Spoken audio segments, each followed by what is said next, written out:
But all right, Klotz, let's get to it. Come on now. Free agent. He's a big dude. Big boy. That big fella. Talk to me about this guy. Now, here's a guy.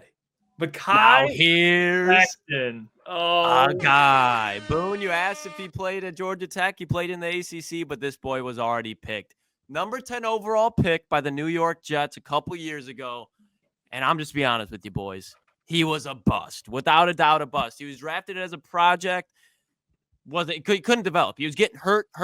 Even when he was active, he had 35 starts. 30 starts at the Jets. Wasn't that good. Was their right tackle. Had some moments, had some flashes, but overall was a bust. They moved on from him. The Eagles took a flyer on him this year, boys. And you know what they did? They said, yeah, you're not that good. You're okay at tackle, but you're a monster at guard. We're moving you to guard. All 6'8", 310 pounds. Oh, my bad. 6'7", 364. He's a big My bad, Hepe. Fact check me quick. I'm thinking of Ivy. But 6'7", 364. Boys, this is a big guy. A lot of people might know Mekhi Becton and instantly think washed, bust. But if you watch what he did in Philadelphia this year, boys, he was a monster. He was a huge part in their run game. Saquon Barkley, when they ran behind Mekhi Becton, averaged 7.1 yards per carry. And I already know what people are going to say.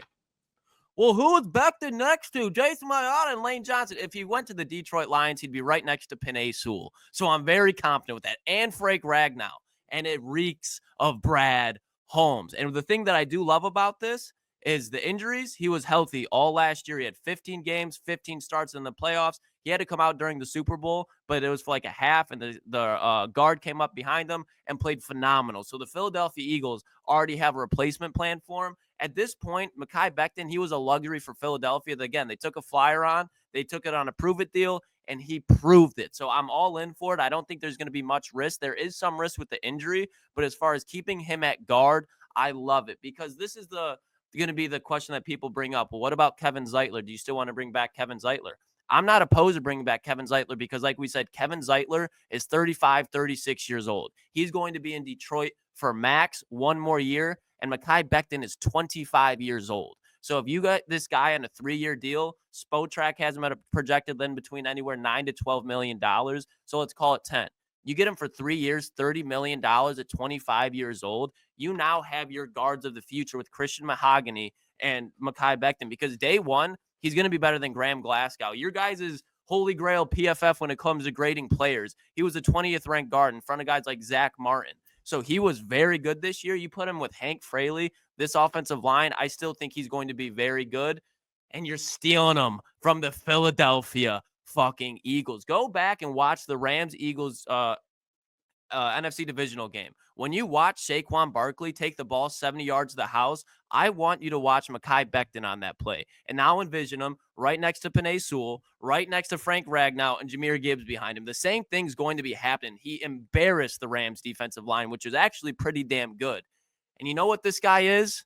He was a former tackle that got moved to guard and is 6'8", Jeff. No more Manu discussion. No more. I don't need to hear about it because you're going to have Graham who can go from center to guard. And now you're going to have Christian Mahogany or Mekhi Becton, whoever you want to compete in camp and gets a starting spot is going to be there at depth for guard. And if there's an injury to, let's say, knock on wood, hopefully not, Penei Sewell or Taylor Decker, you have a guy who's played 30 starts at the right tackle position and was a top 10 pick. So he knows what it's all about. Now, in all seriousness, this doesn't mean they're going to cut Giovanni Banu. But on a serious note, this is a guy that can help develop Giovanni Manu. I put this on here just to mess with fucking Jeff because of the combo yesterday. But this is a guy, again, who can help develop Giovanni Manu, a guy who I have already written off. I do not think Giovanni Manu will be playing meaningful snaps ever for the Detroit Lions. But if there's a guy to be like, hey, I can show you a thing or two about a thing or two when it comes to being a big boy at the guard spot, it's Mekhi Becton. So Mekhi Becton on a 3-year, $30 to $35 million deal, either to start year one, be a rotational piece as depth, and then after Zeitler leaves, if you re-sign him, replace him, I'm all for it. Because Trey Smith, who a lot of people want in Detroit, Kansas City to guard, you want to talk about a contract? Okay, let's talk about 10.5 a year compared to 18 a year. And Kevin Zeitler, Graham Glasgow's making 6.5 a year. So when it comes to, you're going to be willing to pay Mekhi Becton, who might not even start 10 a year. Graham Glasgow is 10 times worse, literally 10 times worse if you go look at the grading. And then you bringing him in, upgrading him for $4.5 million more. This is one of the signings when I say I don't think it's worth bringing back Ifeatu Melifonwu because, defensive side of the ball. But that's a contract where, let's say, Iffy, $7 million. I'm more comfortable signing Mekhi Becton with that $7 million added than re-signing Iffy injury concerns for a guy that's going to be depth on the secondary rather than a start on your offensive line. So I think it would be very smart for Brad, the Lions, go poach him from the Eagles and bring him home. Wow. It's the 6'7" guard, huh, Klotz? I actually, you know what I mean? I don't hate this. I really don't. I'm just making sure, Klotzy. So 6'7", 360, you could technically play guard. He is a guard. Yeah, technically, yes. Here's the thing, Jeff. I'm much more seeing somebody at guard that's that big, that's made 30 career starts before, played at a Power 5 school, was a first-round pick, rather than a guy that's out of British Columbia that's never played Power 5 football in his life. Watch your mouth. British Columbia, they breed players. Okay. All right. Hey, BC, that's the guy. Hey, no draft prospect this week, boys. We got a free agent prospect, but I think somebody that can help down the line for sure. Have you heard of Matthew Betts? He came out of there. Matthew Betts. Yeah, where is he? All right. So, Jeez. Mekhi Becton. All right. What initial thoughts on this? You think? I mean, I'll say this: the Lions could probably offer him more than what the Eagles could offer him, because the Eagles they're getting a little cap strapped right now. Yeah, they're kind of in a tough spot. Lions. The only reason the Lions aren't though right now is because they really haven't gone through the extensions like the Eagles have. You know what I mean? Like they're more so, but like the Lions are going to have to do that in this off season. They have a couple to get done. Next off season they have a couple to get done, and then they kind of become.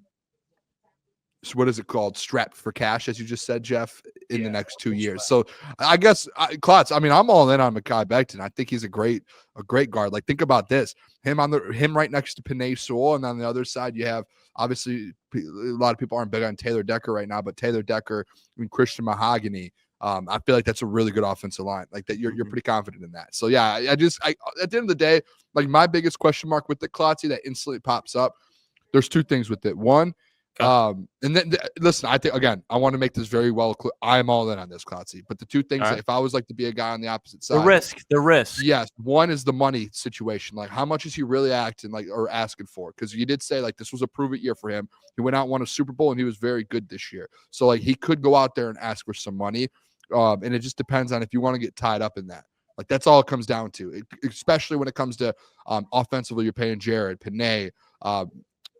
Amon-Ra now. Sam Laporta is going to get paid soon. Jameer is going to get a massive deal soon. You know what I mean? Like, it just depends on how much money you want to throw into your guards positions. Or if Dan or Brad, like you saw last year, he didn't go out and sign a big-time guy. He just went and got a one-year Kevin Zeitler. Like, what if he goes out and gets another one-year vet again? So I think that's the one thing. And then the second one, you do have to convince him. And as much as you could say, yeah, he would do it. I mean, the man just won a Super Bowl with Philly. Like, very whether fair. he was there 1 year or not, it's tough. Maybe you do see it sometimes in the NFL, but going from like, hey, that man just made a career in one season in Philly. Like he is in there forever with the Super Bowl. So that might be a situation where he's like, I don't want to leave Lane Johnson. I don't want to leave these guys. I want to stay here. So I guess it just depends on that. I think those are two hurdles, but if you can get over those two hurdles and you can convince him to come here and you can figure out the pricing without really crippling your offensive financially, I think that's a great addition. I don't think it's a bad one at all.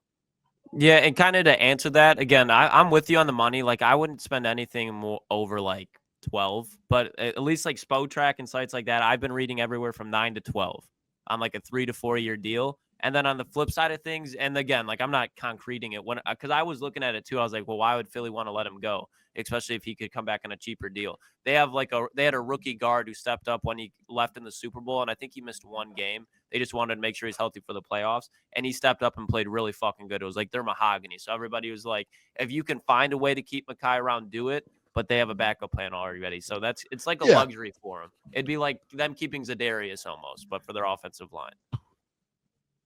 Yeah, and the thing I will say that makes me intrigued with it is he played with a very good, the best offensive line in football. He's going to a pretty good one. So it's not like he's playing for like in my opinion, this type of player, there's risk. you sign him to an offensive line that's not very good, and you expect him to be very good for you, it could go wrong. Rebuild the right side of the offensive line in Tennessee.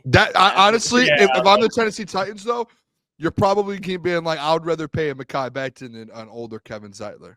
Yeah, that's fair. You know what I mean? Like, they might throw him a bag and say, hey, like if that's the case, that they really want a new right guard over there, Kevin Zeitler, he's not going to go. Like, he's old. I don't know how old Mekhi Becton is. I don't know what the age. Yeah, you would be like, after that year, you'd be like, come here, please. Like, let's be our next right guard. It's like, I wonder if a team will be like, okay, he played well with that offensive line with 1 year. Or are we going to pay him long term? But you see it all the time. You see all the time guys play on those. It will happen. I just whether or not it'll blow up in their face. Like Jonah Jackson. Yeah, like Jonah Jackson. I mean, he's a little shaky in LA. So yeah. With Detroit though, I think it'd be okay. Like he'd be playing next to Penei Sewell and Frank Ragnow. Like he'll be fine. And he gets Hank Fraley, so he can develop even more. So I don't and you get the ability if you absolutely need to. Under like desperate circumstances, he's played left tackle before, so yeah, there's a little of that versatility. So I kind of like this, Klotz. He did. He said Philly said better have speed, and he is. That was the whole reason why he was a top 10 pick in the NFL draft, because he was as big as he is, but he was fucking athletic. And even when he was with the Jets, like his whole thing was like, can he keep his weight down? But he could still move, so that's why they moved him to guard. And you watch him pulling. There is not a bigger man in the NFL on the offensive line as far as starting. We're not going to include like the backups, the Giovanni Manus, because Giovanni Manu might be a little bit bigger. But when you watch Mekhi Becton move, there's no way he should be able to move like that. Like watching him pull, like Saquon, again, just watch Saquon in the open field and look who was in front of him. It was Mekhi Becton. So he can move. Hey, what's going on there? It's Jeff Iafrate. Appreciate you for finishing the video. You can check out one of the videos here suggested or show support by commenting, liking, and subscribing. And buy your merchandise, officialctsports.com.